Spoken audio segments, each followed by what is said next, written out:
నమస్కారం. ఇప్పుడు ఎలక్షన్స్ వస్తున్నాయి.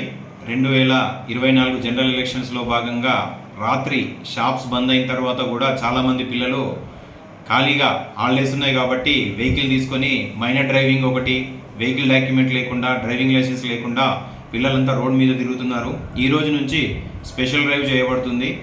అదేవిధంగా మైనర్ డ్రైవింగ్ దొరికితే ఆ కన్సర్న్డ్ పేరెంట్స్, ఆ వెహికల్ ఇచ్చినటువంటి ఓనరు వాళ్ళిద్దరి మీద కూడా కేసెస్ ఫైల్ చేయడం జరుగుతుంది. అదేవిధంగా రాత్రి ఇప్పుడు వెజిటేబుల్ మార్కెట్, గాంధీగంజ్ దగ్గర ఉన్నటువంటి వెజిటేబుల్ మార్కెట్ ఏదైతే ఉందో ఒకవైపు రోడ్ బ్లాక్ చేసేసి ఆ రోడ్ పైనే వెజిటేబుల్స్ అమ్మడం జరుగుతుంది. అట్లా కాకుండా దీనివల్ల ఆ రోడ్ బ్లాక్ చేయడం వల్ల రీసెంట్లీ ఒక 2 యాక్సిడెంట్స్ అయ్యి ఇంజురీ కావడం జరిగింది. కాబట్టి ఆ రోడ్ బ్లాకేజ్ ఎవరు చేయకుండా అక్కడే ఉన్నటువంటి గాంధీగంజ్ మార్కెట్ లోపల ఎంట్రన్స్ దగ్గర వెజిటేబుల్ మార్కెట్ రన్ చేయాల్సిందిగా అందరికీ కోరుచున్నాం. ఎవరు కూడా రోడ్డు మీద పెట్టినా కూడా తప్పనిసరి పోలీసు వాళ్ళు తీసేయిస్తారు. అక్కడే పోలీసు వాళ్ళు ఉంటారు కాబట్టి అందరూ అక్కడ కంపల్సరీ లోపల రన్ చేసుకోవాలి.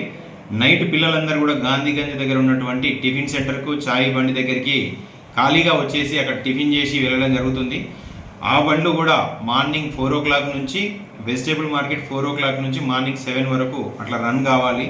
ఈ tiffin shop plus tea stall కూడా వాళ్ళు 4 నుంచే వాళ్ళు స్టార్ట్ చేసుకోవాలి. అంతకుముందు ఉంటే కూడా వాళ్ళపైన కూడా చర్యలు తీసుకోవడం జరుగుతుంది. Thank you.